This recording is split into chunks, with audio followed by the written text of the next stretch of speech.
I am Gordon Scott, the marketing, no, sorry, let's start again.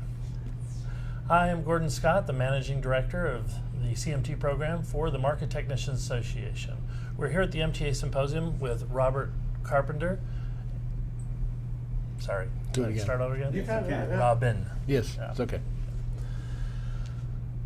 Hi, I'm Gordon Scott, the Managing Director of the CMT program. We're here at the Market Technicians Association Symposium for 2017, and we're talking with Robin Carpenter of Carpenter Analytics. Robin, you gave an excellent presentation today, and a lot of good information there about what's important in the market right now. Give us your opinion. Do you think that technical analysis is still highly relevant in today's marketplace? Yes, I think it's relevant. I think that we have to be very careful about the uses that we put it to.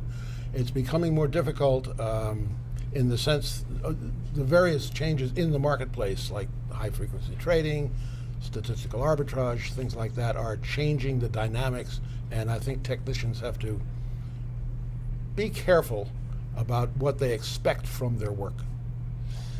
To that end, we've been increasing our emphasis on quantitative analysis in the curriculum and the areas of study within the CMT program. One of the early hedge fund managers, Ed Thorpe, the original quant hedge fund guy, he wrote his memoirs this last year, in 2016, published them, and he mentioned that there were a few things that they liked to have as persistent areas of value in their statistical arbitrage. Among them was momentum. In your presentation, however, you mentioned that momentum is maybe decaying a bit. Indeed, I did. In my presentation, I mentioned a paper that I wrote in 2006 that I titled "The Death of Momentum," and it isn't quite dead, but it's not doing well. And I think, or I'm very confident that maybe the reason for that change is the change in underlying dynamics and structure of the markets. In the Death of Momentum paper, I used a measure that I'll not go into the mathematics of, but that tracks the actual internal reversion or extension of prices. That is to say, are they tending to continue like trends, or are they tending to revert to a mean? And in that, I found that up until 1982, in fact, up through 1981, annual measures on the S&P showed very positive momentum. There was just no question. I have a bar chart on my website, and you can see it. It's just there. And in 1982, futures trading was introduced in the S&P, and the momentum just crashed. It just went to zero. A few years later, trading vehicles in the NASDAQ index were introduced, and that momentum crashed. And then subsequently, the Russell 2000 momentum crashed. I've looked more recently, before this, just preparing to come to this symposium, and to see how things stand. And the answer is, it's hard to find momentum. You can find it, there are places. But in my view, a trader or a technician has to be very careful to actually measure whether the vehicles that he's considering are acting in a positive trendy or negative trendy way, that is momentum or reversion. So using effective methods to actually call out that momentum might yield some. In general, what's a way to do that?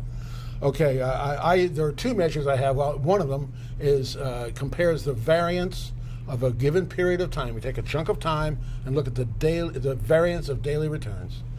Then chop that into pieces. I go all the way from 2-day pieces to 20-day pieces, and compare the standard deviation across the pieces to the standard deviation of the whole span that we're looking at.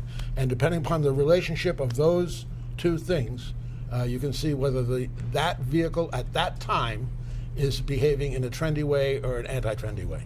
That's very interesting. Do you find that there are other areas as well besides momentum that could potentially yield value for investing in trading systems? Are you referring to the skew analysis that I was talking about that seems a little off here, but I can go into it. Well, just anything in general. Well, I try to look at the market as a mechanism, a machine that spits out data, and we look at the data, we should look at the data, in a statistical time frame. And there are many not very complicated statistical tools, things you took in Statistics 101, that you can apply to either the time series of data or the cross-sectional, which I was talking about earlier today, the cross-sectional returns to assess what is going on inside there long before you get to, is this market going up, is this market going down, is this a useful vehicle or not useful? You've got to look at and understand how the statistical dynamics are functioning now. And if I may, just go on for a second, the trick there is to stay on top of it. Don't make a persistent assumption. One of the things in the Thorpe viewpoint is that there are persistent functions.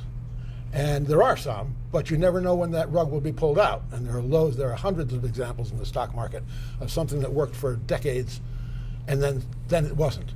And so it behooves, whether it's a technician or statistician or whoever, it behooves us to be tracking the internal dynamics of the data.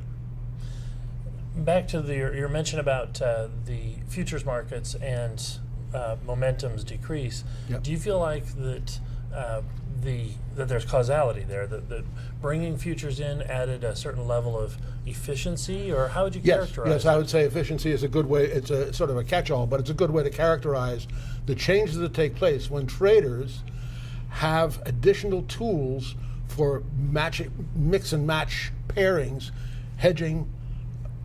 There's also at the same time, or across that same time, the rapid penetration of computerized trading, which changes things because it basically just goes so fast that you and I, or at least I, can't compete with the microsecond trading. So you've got to pull back, take a different look, and have a time frame that is not in direct competition with those who are into microsecond trading. Excellent. Well, so one last question, if you would. What is the best way for someone who has a good technical idea or insight to qualify it with the statistical tools, and or even somebody who has found something that's been working for a while, and they want to know when's that moment when it's not going to work anymore? As you say, they're on top of it, right? Right. What are some of the methods for either finding new value or the ending of old value? Well, without going into scores of tools, there are loads of them. I think for me, the core mechanism for seeing that for developing confidence in what you're looking at is to test everything for statistical significance, and that's more syllables than I like to burble out. But what that means is, whatever you're observing, something seems to be a good trading system, something seems to be a good buy or a good sell. Whatever you're doing, you want to have enough data to be able to look at it and say, what is the probability that what I've observed, some favorable tendency, something I could trade on, what is the probability that that could have just been arising from chance? And everything could arise from chance, and what you want to know is that likely or not, and you don't want it to be likely. That's why in significance terms, small is good. If 0.01 is better than 0.05. Excellent. Robin, great presentation. Thanks for your time today. Sure, thank you.